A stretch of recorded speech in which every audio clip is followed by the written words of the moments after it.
আসসালামু আলাইকুম। আশা করি আপনারা সবাই ভালো আছেন। আজকের আলোচনার বিষয় মরিচ গাছে থিওভিট দিলে কি হয়? থিওভিট কেন প্রয়োগ করবেন? থিওভিটের কাজ কি সে সম্পর্কে বিস্তারিত আলোচনা।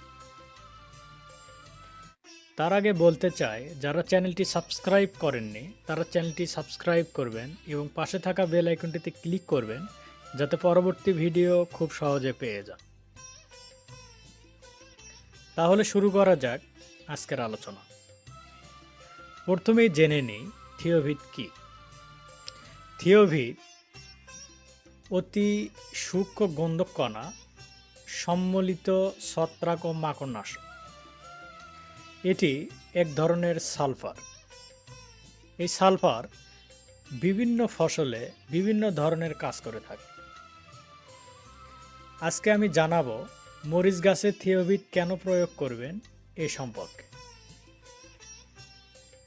অনেক সময় আপনারা খেয়াল করে দেখবেন মরিচের পাতা উপরের দিকে কুঁকড়ে যাচ্ছে এবং কচি পাতাগুলো কুঁকড়ে যাচ্ছে।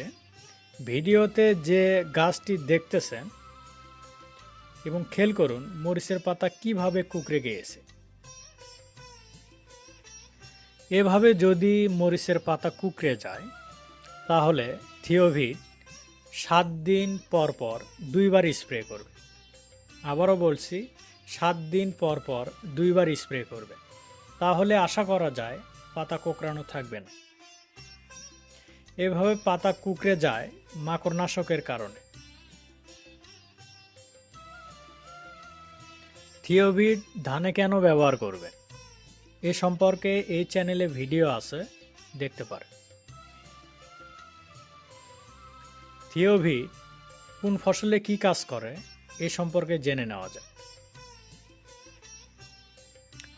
লাউ, পটল, শসা, কুমড়া, করলা, ঝিঙ্গা, চিচিঙ্গা, তরমুজ, আখ এই ফসলগুলোর যদি পাউডারি মিল্ডিউ রোগ হয় তাহলে থিওভিট প্রয়োগ করবে। আবারও বলছি, এই ফসলগুলোর যদি পাউডারি মিল্ডিউ রোগ হয় তাহলে থিওভিট প্রয়োগ করবে। পাউডারি মিল্ডিউ রোগ থাকবে না আশা করা যায়।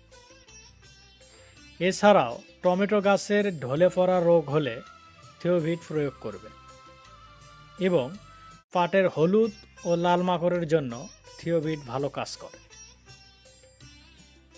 কৃষি বিষয়ে নিয়মিত ভিডিও পেতে চাইলে কমেন্ট করে জানাবেন এবং কোন ফসলের ভিডিও চান তা উল্লেখ করবেন। আজকের মতো বিদায় নিচ্ছি। আল্লাহ হাফেজ।